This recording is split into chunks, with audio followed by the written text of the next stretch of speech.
Vamos a pasar a otro que también es sumamente importante porque de alguna u otra manera tiene que ver con la vida, que no es tan cotidiana, pero que pasa y cuando pasa choquea y no terminamos de entender por qué sucede.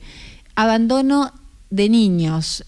Hace pocos días fuimos testigos en la ciudad capital del abandono de un bebé nacido en el Hospital Llano. Bueno, ahora la justicia está intentando que esa familia se reestructure y se reencuentre, pero casos como este hay y muchos, y justamente por eso estamos con nuestro abogado amigo que es especialista en familia, en niñez, adolescencia, Matías Robledo, para hablar de ese tema. Mati, buenas noches, ¿cómo estamos? Muy bien, muy buenas noches, muy bien. Matías, ¿qué sucede cuando un niño es abandonado?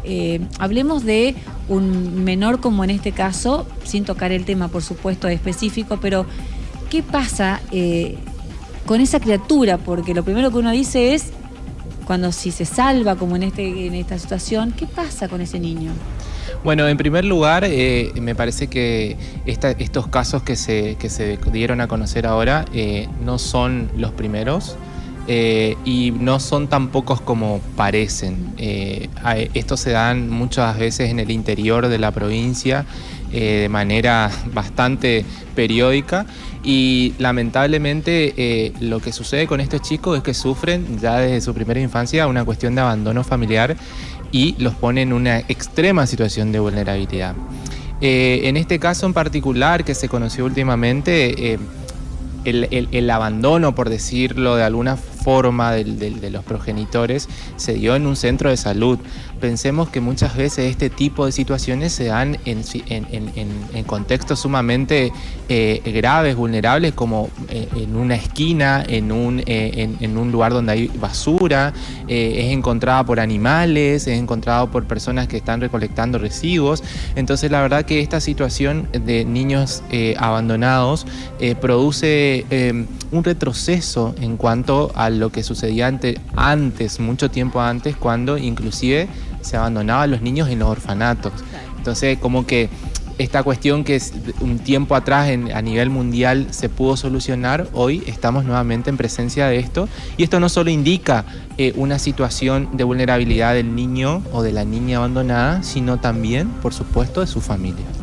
El que se lo abandone en estos lugares, Matías, es porque la persona que lo abandona no tiene la conciencia de dejarlo, bueno, orfanatos no hay, o por lo menos hay casas hogares, en realidad se las llama ahora, no tienen conciencia de esas casas hogares, no tienen conciencia de llevarlo a una comisaría, dejarlo en la puerta de una casa, o están tan enajenados que actúan. La verdad es que no sé cómo llamarlo, ¿no? Claro, yo creo que hay dos situaciones en los casos que se suelen dar en estas generalidades. Primero, el desconocimiento del contexto familiar, de qué poder hacer o cómo poder abordar la problemática de no poder afrontar el cuidado de un niño.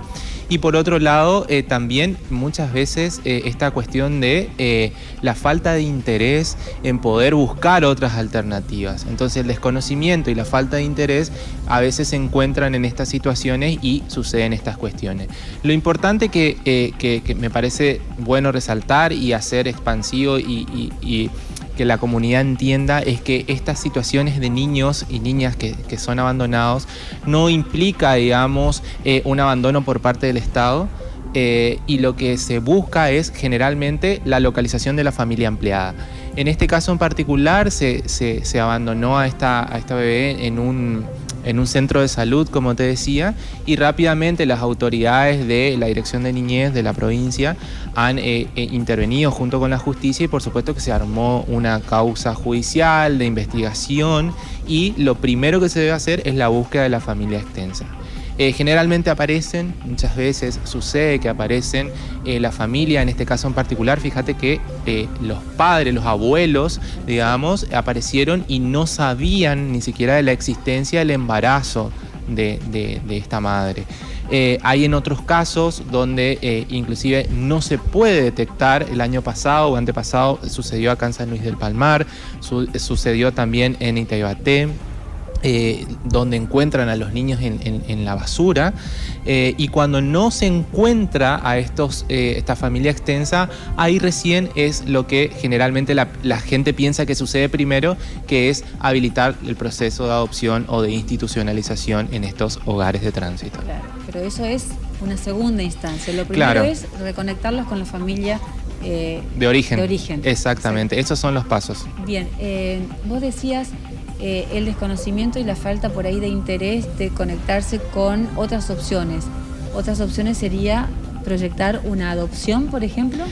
Tal vez sí, porque fíjate que el proceso de adopción establecido en nuestra normativa da la posibilidad de otorgar la adopción con el consentimiento previo, libre e informado de los progenitores, posteriormente a los 45 días desde el nacimiento del niño. O sea que también es una opción, es una posibilidad que por supuesto se va a dar siempre de manera extraordinaria o excepcional las cuestiones de adopción, porque recordá que si aparece algún referente afectivo, familia extensa que reclame o quiera ejercer el cuidado de este niño o esta niña, no puede proceder la adopción. O sea que si nosotros pensamos en un progenitor y una progenitora, o cuando hay solo un progenitor que a los 45 días decide dar a su niño en adopción, puede suceder que no se inicie el proceso de adopción y que aparezca el abuelo, aparezca un tío, aparezca una madrina, una familia extensa, digamos, y solicite ejercer el cuidado de este niño. Siempre es prioridad la familia extensa. Siempre es prioridad la familia de origen y después se va haciendo a la familia extensa. Y en tercer lugar de esta búsqueda de familias también aparece la figura del referente afectivo, que son aquellas personas que han tenido una historia significativa en el desarrollo de estos niños que hacen que puedan ejercer también el cuidado. Me quedé con la frase que decías, sucede mucho más de lo que pensamos. Bueno, cuando nos enteramos de un caso de esto es como que revolucionamos todo, ¿no? Pero ¿realmente suceden tantos? Y generalmente por año estamos teniendo noticias de 2 a 3 situaciones singulares. A veces inclusive nos encontramos a nivel nacional con estas noticias donde el niño por ahí ya no está vivo, o que son directamente recién nacidos, porque no es el caso actual, pero el nacimiento se da en lugares fuera de los centros de salud.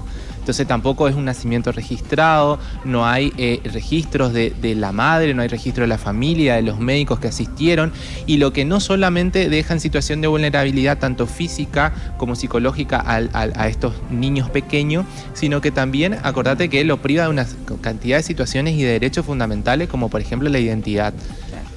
Entonces, no es solamente esta cuestión del abandono, sino también la vulnerabilidad y la vulneración de derechos que sufren estos niños. Y la madre también, ¿no? Porque, como decís, no todas lo tienen en un centro de salud. Entonces, esa mujer también, ¿cómo queda físicamente? Exactamente. El caso que había pasado hace un par de años atrás, la misma madre denunció haberlo encontrado porque el parto lo había tenido, por ejemplo, en su domicilio, y denuncia haber encontrado siendo que era su hijo, y cuando se va a realizar la denuncia se le notan, digamos, las manchas, el estado de posparto, y ahí se detecta que en realidad no era una denunciante que lo encontró, sino que era la progenitora.